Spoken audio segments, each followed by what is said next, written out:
Hello beloved people, sepanjang 5 hari ke depan saya akan sharing tentang iman, the act of faith. Hari ini saya akan bicara tentang bahwa segala sesuatu tentang Tuhan harus kita hidupi dengan iman. Why? Karena kita nggak bisa lihat Tuhan. Oleh karena itu kita perlu iman. Ibrani 11 ayat yang ke-6 berkata, tetapi tanpa iman tidak mungkin orang berkenan kepada Allah. Sebab barang siapa berpaling kepada Allah, ia harus percaya bahwa Allah ada, dan bahwa Allah memberi upah kepada orang yang sungguh-sungguh mencari Dia. Ketika saya membaca ayat ini dikatakan, ia harus percaya bahwa Allah ada. Itu iman. Seringkali kita mendefinisikan iman dengan cara yang sangat rumit, tapi ternyata iman itu dimulai dari mempercayai eksistensi Tuhan, mempercayai bahwa Tuhan itu ada. Mungkin Anda akan berkata, itu kan mudah. Gak semudah itu. Banyak kali kita lupa kalau Tuhan itu ada. Dikatakan bahwa Allah memberi upah kepada orang yang sungguh-sungguh mencari Dia. Berarti kalau orang itu percaya bahwa Tuhan itu ada, dia akan sungguh-sungguh mencari Tuhan. Banyak orang yang terjebak melakukan rutinitas agama, seminggu sekali ke gereja. Setelah itu Senin sampai Sabtu mereka lupa bahwa Tuhan itu ada. Mereka tidak cari Allah, bahkan tidak hidup dalam takut akan Dia. Apa yang menjadi dasar iman? Ada 3. Yang pertama, keyakinan yang teguh akan kasih Tuhan. Kita mempercayai bahwa Tuhan itu ada karena firman Tuhan berkata bahwa karena begitu besar kasih Allah akan dunia ini, Dia mengaruniakan anaknya yang tunggal supaya kita yang percaya tidak binasa melainkan beroleh hidup yang kekal. Yohanes 3 ayat 16. Kita harus percaya kepada kasih Tuhan dalam hidup kita. Kita harus yakin bahwa Tuhan itu mengasihi kita. Pertama kali ketika saya dijamah sama Tuhan, hal yang pertama saya rasakan adalah betapa Tuhan sayang sama saya. Dan itu yang memulihkan saya. Sebaliknya, musuh iman adalah kita tidak percaya kepada kasih Tuhan yang tidak bersyarat. Contoh, ada orang-orang yang beragama Kristen tapi masih hidup tertuduh karena dosa masa lalu. Kalau kita yakin bahwa Tuhan itu mengasihi kita, bahwa Dia mengampuni dosa-dosa kita, dan Dia memberi kita kehidupan yang baru hari ini, lalu tiba-tiba dalam perjalanan iman Anda mungkin jatuh. Jangan tertuduh. Berbaliklah kepada Tuhan dan minta ampun. Masalahnya, orang seringkali jatuh lagi karena mereka tidak bebas dari rasa tertuduh. Mereka pikir, nanggunglah, udah jatuh.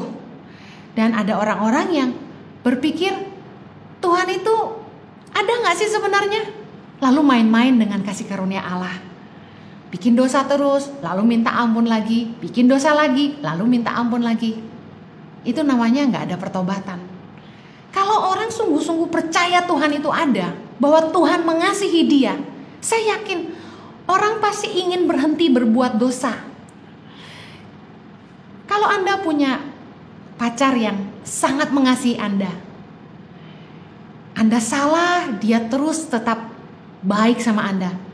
Anda mungkin sempat menyakiti perasaannya, tapi dia tetap menerima Anda. Dia tetap mengasihi Anda. Mungkin Anda nggak tobat-tobat sampai satu hari Anda sadar betapa Anda dicintai dan Anda tidak mau lagi melukai. Harusnya kalau kita tahu Tuhan itu ada, kita nggak mau lagi berbuat dosa. Kalau kita sadar betapa kita dicintai oleh Tuhan, kita tidak mau lagi melukai hatinya Tuhan. Dasar iman yang kedua, kepercayaan penuh kepada kebenaran firman Tuhan sebagai landasan kehidupan. Yang menjadi dasar iman kita adalah firman Tuhan. Kita nggak mungkin punya iman kalau kita tidak mengerti firman. Karena Roma 1 ayat 16 berkata begini, Sebab aku mempunyai keyakinan yang kokoh dalam Injil, karena Injil adalah kekuatan Allah yang menyelamatkan setiap orang yang percaya, pertama-tama orang Yahudi, tetapi juga orang Yunani. Ayat 17. Sebab di dalamnya nyata kebenaran Allah yang bertolak dari iman dan memimpin kepada iman. Seperti ada tertulis, orang benar akan hidup oleh iman. Kalau orang punya iman, mereka percaya bahwa Tuhan benar-benar ada. Mereka juga percaya kepada firman-Nya. Orang yang percaya kepada firman akan hidup melakukan firman. Sebaliknya musuh iman adalah ketika orang tidak menghidupi firman, mereka sedang memungkiri kekuatan Allah.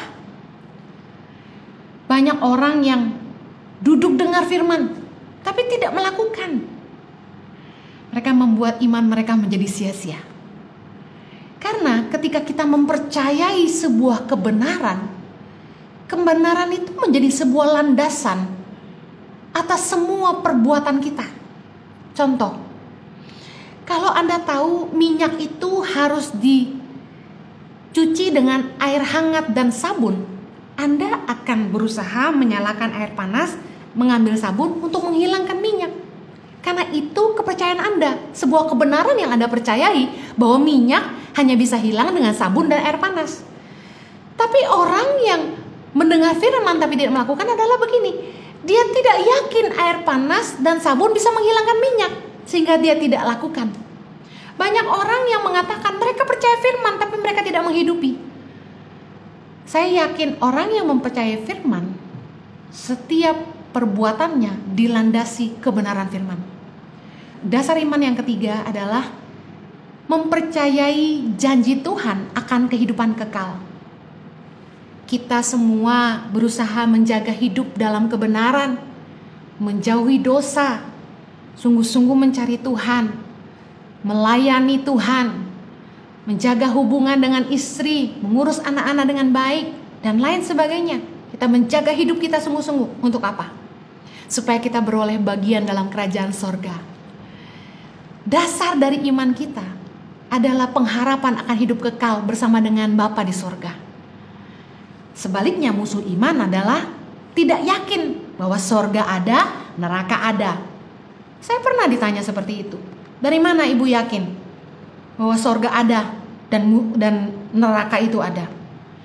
Saya cuma percaya janji Yesus saja. Yohanes 14 ayat yang kedua. Di rumah Bapakku banyak tempat tinggal. Jika tidak demikian, tentu aku mengatakannya kepadamu. Sebab aku pergi ke situ untuk menyediakan tempat bagimu. Ayat yang ketiga. Dan apabila aku telah pergi ke situ dan telah menyediakan tempat bagimu, aku akan datang kembali dan membawa kamu ke tempatku, supaya di tempat di mana aku berada, kamu pun berada. Bagaimana kita bisa bertahan menghadapi segala pencobaan? Bagaimana kita bisa bertahan untuk menolak setiap godaan? Bagaimana kita bertahan untuk terus berjuang menghadapi orang-orang yang mungkin melukai kita, jahat sama kita, tapi kita berusaha lakukan firman, kita tidak balas kejahatan dengan kejahatan. Kita terus mengampuni orang yang bersalah. Why? Karena kita punya iman bahwa orang yang hidup dalam kebenaran dan punya iman kepada Kristus, mereka diselamatkan. Kita percaya kepada janji Tuhan bahwa kita akan diam bersama dengan Dia di dalam kekekalan selama-lamanya. Itu yang jadi dasar iman. Jangan sampai lepaskan iman. Karena orang yang ingin berkenan kepada Tuhan, mereka harus hidup dengan iman. Tuhan Yesus memberkati. Live a better life.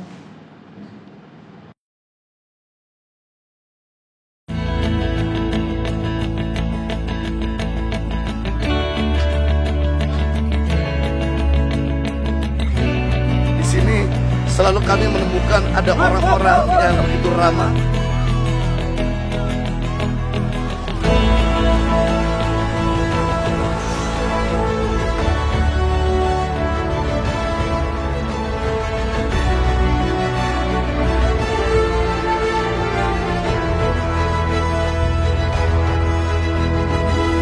Suka duka, perjalanan tangan pengharapan dalam membangun pendidikan di pelosok tanah air Indonesia.